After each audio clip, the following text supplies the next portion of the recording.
Si tu avais le choix entre avoir tout de suite 3 millions d'euros ou ce centime magique qui double de valeur tous les jours pendant 31 jours, lequel prendrais-tu?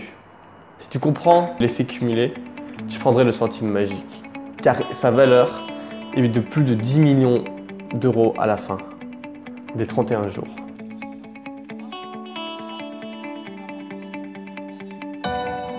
Faire une petite chose tous les jours va tout changer sur le long terme. Si tu fais une bonne action tous les jours, si tu manges moins tous les jours, si tu manges de meilleure façon, si tu fais plus de sport, si tu médites, si tu fais quelque chose de bien tous les jours, ta courbe de bonheur, de salaire, de relations, tout ce que tu veux va monter. Si tu fais tous les jours quelque chose d'un peu négatif, si tu es négatif, si tu es méchant avec les personnes, si tu restes enfermé chez toi, si tu manges une part de pizza tous les jours en plus, ta courbe de bonheur, elle va diminuer au long terme. C'est pas plus compliqué que ça. Donc en très simple, tu dois être la tortue et pas le lièvre. Accepte de prendre ton temps, de faire une petite action tous les jours pour au long terme gagner quelque chose plutôt que de vouloir faire un gros sprint et te casser la gueule. Donc comment définir dans quel domaine tu peux t'améliorer? Donc premièrement, traque ce que tu fais pendant une semaine. Donc tout ce que tu vas faire, tu vas le noter sur un papier. Ce matin, je me suis levé, je me suis brossé les dents, j'ai bu un verre d'eau, j'ai pas pris de petit déjeuner parce que j'avais pas le temps, ou j'ai pris un petit déjeuner, tu mets ce que tu manges. À midi, à 10 h, j'ai acheté un café à 4 euros. Puis au midi, j'ai redépensé 12 euros parce que j'avais pas ramené ma nourriture. Après, j'ai travaillé. Au lieu de travailler, j'ai regardé Facebook, j'ai été sur mon téléphone, j'ai appelé avec des amis, puis j'ai finalement commencé à travailler, mais après 5 minutes, j'ai rechecké mon téléphone. Toutes les 5 minutes, je checkais mon WhatsApp, ou peu importe. Traque tout ce que tu fais et essaye de définir qu'est-ce qui est bien, qu'est-ce qui est moins bien dans tes habitudes.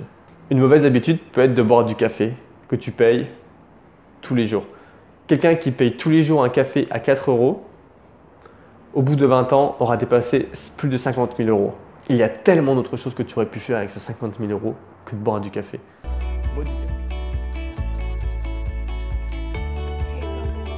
Le secret de la réussite se trouve dans ta routine journalière. Ce que tu arrives à faire tous les jours va te faire devenir une autre personne, que ce soit des habitudes positives ou négatives. Pour développer des habitudes, il faut savoir son pourquoi. Pourquoi est-ce que tu veux développer cette habitude? Pourquoi est-ce que tu veux enlever cette habitude? Si je te demande de traverser 2 gros bâtiments avec une planche en bois et que l'autre bâtiment est en feu, si tu ne sais pas pourquoi, tu ne vas pas y aller. Mais si tu as ta famille, tes enfants, ta femme de l'autre côté, si tu n'es pas un monstre, tu vas essayer de traverser pour aller les sauver. C'est la même chose avec tes habitudes. C'est pourquoi tu veux faire quelque chose. Si tu sais pourquoi tu veux faire quelque chose, tu vas vouloir le faire et tu vas être motivé pour le faire. Et si à un moment tu es démotivé, juste pense à ton pourquoi. Pourquoi est-ce que tu voulais le faire? Et ta motivation elle va revenir. Donc comment créer de nouvelles habitudes? Premièrement, crée des habitudes utiles. Crée des habitudes qui peuvent vraiment t'amener le succès et l'opportunité de réaliser cette habitude. Par exemple, si tu veux aller plus souvent à la gym, habite près d'une gym. Deuxième habitude, où tu peux par exemple combiner 2 habitudes. Par exemple, tu peux te brosser les dents et directement après méditer. Pareil. Et au bout d'un moment, tu vas finir par faire la connexion et ça va le faire automatiquement. Brosser dents, méditer, brosser dents, méditer. Troisième chose, c'est de le rendre public. Dis aux gens, je vais faire cette habitude-là. Dis ça à tes amis, dis ça à ta famille, dis ça sur les réseaux sociaux. Si tout le monde le sait, ce que tu veux faire, tu vas te sentir forcé, socialement forcé de le faire. Quatrièmement, trouve quelqu'un qui a le même objectif que toi et tous les deux, mettez-vous un peu en compétition ou soutenez-vous, ça dépend de votre personnalité, pour réaliser cet objectif-là. Et ça va vous aider à tous les deux vous amener vers le top. N'oublie pas que le changement est difficile, le changement prend du temps. Mais c'est ça qui va te rendre différent, c'est ça qui va te rendre exceptionnel. 2 stratégies pour éliminer une habitude ou créer une nouvelle. La première, c'est comme quand on entre dans l'eau. C'est de prendre ton temps, tu vois, tendre vraiment lentement, tu mouilles un peu la nuque, tu prends un quart d'heure à entrer. Cette stratégie, elle est bien dans un sens parce qu'elle permet de prendre son temps et de ne pas avoir trop de choses d'un coup qui arrivent. D'un autre côté, si on prend trop notre temps, au bout d'un moment, on ne fait pas grand-chose. Donc il y a une autre méthode aussi qui consiste à courir et plonger dans l'eau directement. Dans le passé, j'aimais beaucoup cette méthode-là. Donc je me lançais vraiment des défis qui pour moi étaient un truc de ouf et qui me challengeaient beaucoup. Et je trouve que elle est bien pour quand on veut vraiment surmonter quelque chose de difficile. Mais si on veut créer de nouvelles habitudes ou quoi, je préfère la première méthode. Parce que j'ai tendance personnellement à vouloir d'un coup créer plein d'habitudes. D'un coup je me dis, oh, faut que je fasse ça, faut que je médite, il faut que je fasse du sport tous les matins, il faut que je fasse les affirmations, visualisation, tous ces trucs-là. Et au final, je ne fais jamais rien pendant plus d'une semaine parce que c'est trop d'un coup. Et ton corps, il ne va pas vouloir créer autant de changements.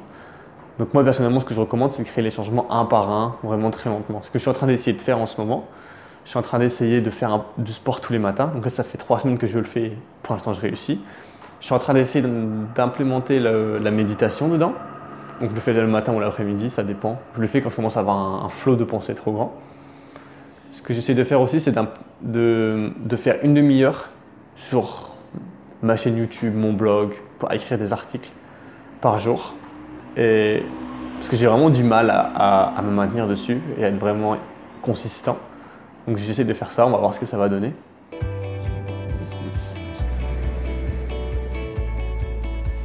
Maintenant, parlons du Big Mo, l'ami que tu veux avoir. Si tu arrives à créer un effet de momentum, c'est l'arrivée du Big Mo. Tout va devenir plus facile pour toi et tu vas avoir du succès. C'est comme une pompe. Quand on veut pomper pour l'eau, au début, c'est vraiment dur. Tu dois vraiment donner beaucoup d'efforts pour que l'eau arrive. Mais une fois que l'eau est arrivée, elle coule normalement et ça devient plus facile. Donc tout va être plus facile à partir d'un certain moment. Tu vas pouvoir relâcher la pression et ça va être une vraie habitude. Cependant, n'arrête pas de le faire. Parce que si tu arrêtes de le faire, c'est comme l'eau. Si tu arrêtes d'appeler l'eau, elle va arrêter de venir et après il va falloir à nouveau redonner un gros coup de pression pour qu'elle puisse arriver. Donc une fois que tu atteins ce moment de flow et que le Big Mo est là, ne le laisse pas partir. Et pour que le Big Mo arrive, tu dois être consistant. Tu dois tous les jours faire cette petite étape. Tous les jours, peu importe la raison, peu importe l'excuse. Ne te trouve pas des excuses de « Oh, aujourd'hui, je ne vais pas le faire parce que je me suis couché un peu plus tard » ou « Oh, je ne vais pas le faire parce que j'ai des amis qui viennent manger à la maison » ou quoi que ce soit. Ne trouve pas des excuses, juste fais-le. Un dernier petit conseil, c'est de toujours essayer de faire un petit peu plus. Par exemple, si tu dis « Je vais écrire 200 mots », écris 215 mots. Si tu dis « Je vais courir 5 km », cours 6 km. C'est en faisant ce petit plus que tout va changer dans ta vie. Si tu arrives à toujours te donner un petit peu plus à fond de ce que tu avais comme objectif, sur le long terme, tu vas devenir une autre personne. Au lieu de faire 10 pompes, fais-en 11, fais-en 12 et tu vas vraiment sentir les progrès au fur et à mesure du temps.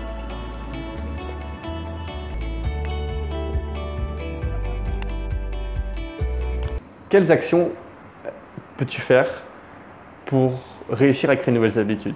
Premièrement, tu peux essayer de deviner 3 mauvaises habitudes que tu as. Tu peux aussi définir 3 bonnes habitudes que tu as. Tu peux aussi après définir 3 habitudes que tu voudrais avoir, 3 habitudes que tu voudrais enlever. Fais ce que les autres gens ne feraient pas à un niveau professionnel et personnel. Si tu ne sais pas trop dans quel domaine tu peux t'améliorer, demande à tes amis, à tes collègues, à tes mentors, quelles sont tes forces, quel domaine tu peux améliorer. Où est-ce qu'ils pensent que tu te sabotes? Où est-ce que tu te mutiles? Une chose que tu pourrais commencer à faire maintenant pour avoir de meilleures habitudes et une chose que tu devrais arrêter de faire. Merci d'avoir regardé cette vidéo.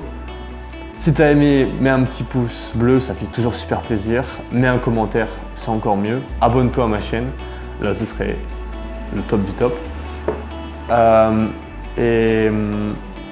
C'est tout, je te souhaite une bonne journée et à la prochaine. Ciao.